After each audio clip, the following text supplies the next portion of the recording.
Manhwa, a term that is used to describe the Korean version of comics and manga.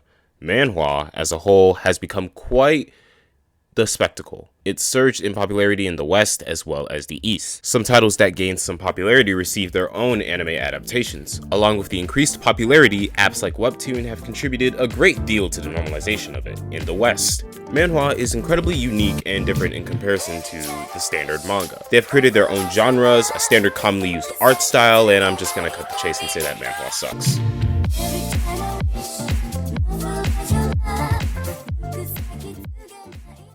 The current state of Manhwa is the equivalent of the slop they serve at prisons.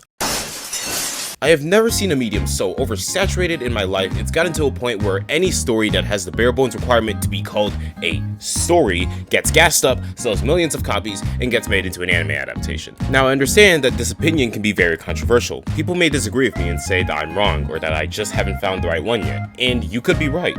However, I've been reading manhwa for about 7 years, so you could say that I am actually a manhwa expert. I've come across the good, the bad, the very bad, and the ugly.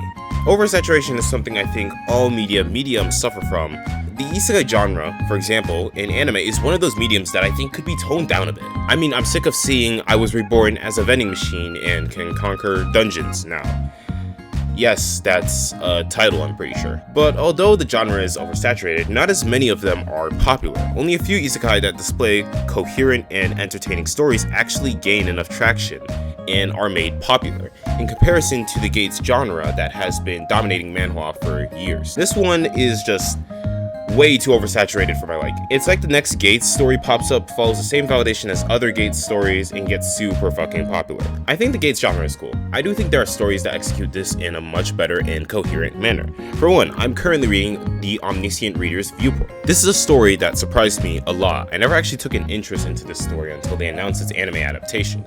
I went in with incredibly low expectations, thinking it was just going to be another reality quest, but after starting it, I'm beginning to understand why this one in particular is so popular.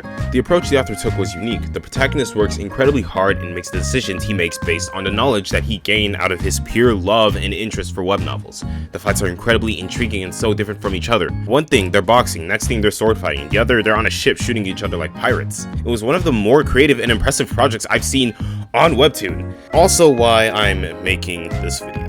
Why can't there be more cool shit like this? I think the authors of today's manhwa aren't even trying to put out good products. They just want a quick buck because the adult life in the East stinks. Okay, maybe that is an exaggeration, but still, where is the creative freedom? Where are the complex characters and intricate fighting styles?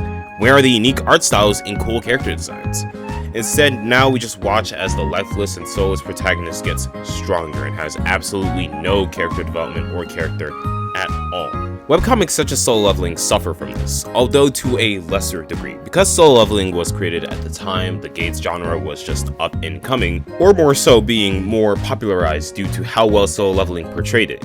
Yes, Sung Jin-woo is not the most entertaining protagonist in the world, nor does he really have any sort of depth, but it was interesting to see a character who was originally seen as the weakest hunter of all time become the strongest person in the world through a chosen system and hard work. It was the power fantasy of power fantasies. Now they spawn all over the place as if they're bunnies breeding and multiplying.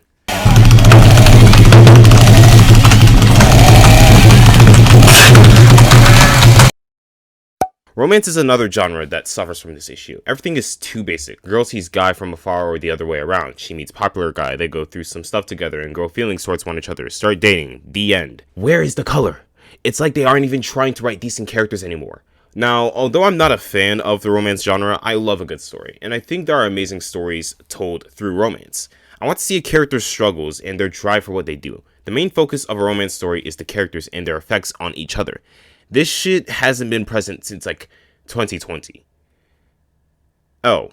Welcome to an actual good manhwa. Seasons of Blossom on one side appears just to be your average romance story when we follow through the first flower, which is Bomi's. However, once we get to the next flower, we get to tackle some serious shit. The second flower, Haemin's flower, is the one that does exactly what I want to see in a romance story. It's a story about the struggles of loss, the importance of mental health, and the true feeling of a genuine connection. It isn't just an, oh, I like you, you like me. This story goes through and actually focuses on the people rather than the actions of the people. I felt a really deep connection with the characters Haemin and Jaemin Lee. They're both amazing characters who undergo struggles of pressure and the lack of being understood.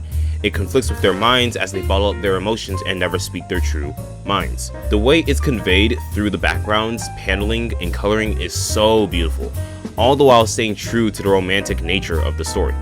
This is how you write a romance story. I'm not saying everything has to be incredibly hard-hitting, but I expect to hear more about the characters and feel connected with them.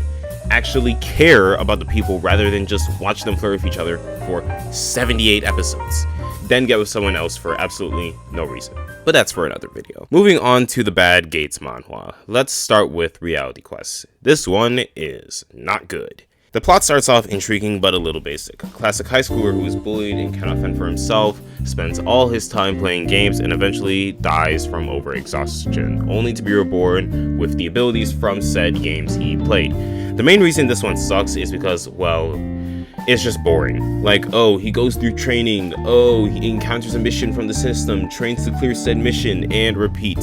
Save a few damsels in distress, make some friends, that type of stuff. I get it, we want to see the action, we want to see the cool, super long panel spreads, and in that case, those are cool, those are great.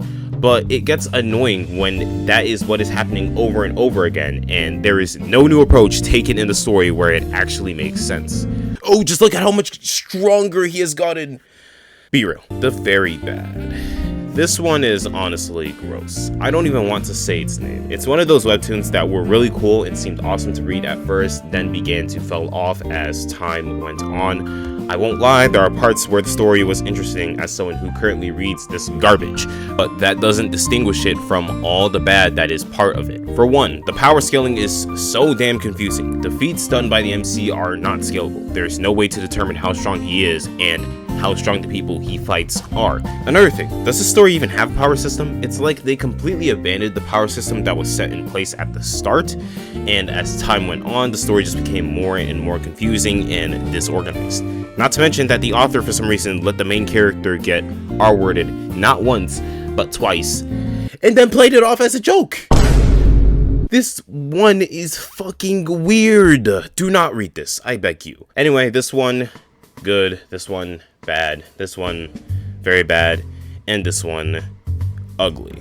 Get Schooled is by far the worst webtoon I have ever encountered. I never read it, but in order for me to actually talk about it, I did a bit of research myself. This webtoon is nothing but a way for the author to vent their political frustrations. They don't want to actually write a good story. They're just trying to radicalize you on their own political views. For one of the most controversial parts of this webtoon is what a lot of people like to call the racism arc. Fun fact, I am of African American descent, so you can only imagine my reaction when I saw that this panel was actually uploaded and put onto webtoon for people to read.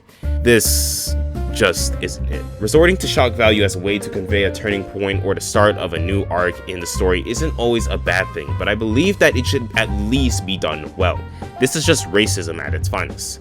Not to also mention that the entire chapter, they're seemingly making us out to be colonizers and job takers. Last I remember, Korea doesn't have that many immigrants in the country, so it's like they have just grown fond of just having some sort of superiority complex and can finally have it lash out at its fullest. Let me just say, you're not convincing anyone except for the weirdos. Not being biased, this is probably the worst webtoon I have ever seen in my entire life. The premise of the story isn't even good in the first place. I mean, come on.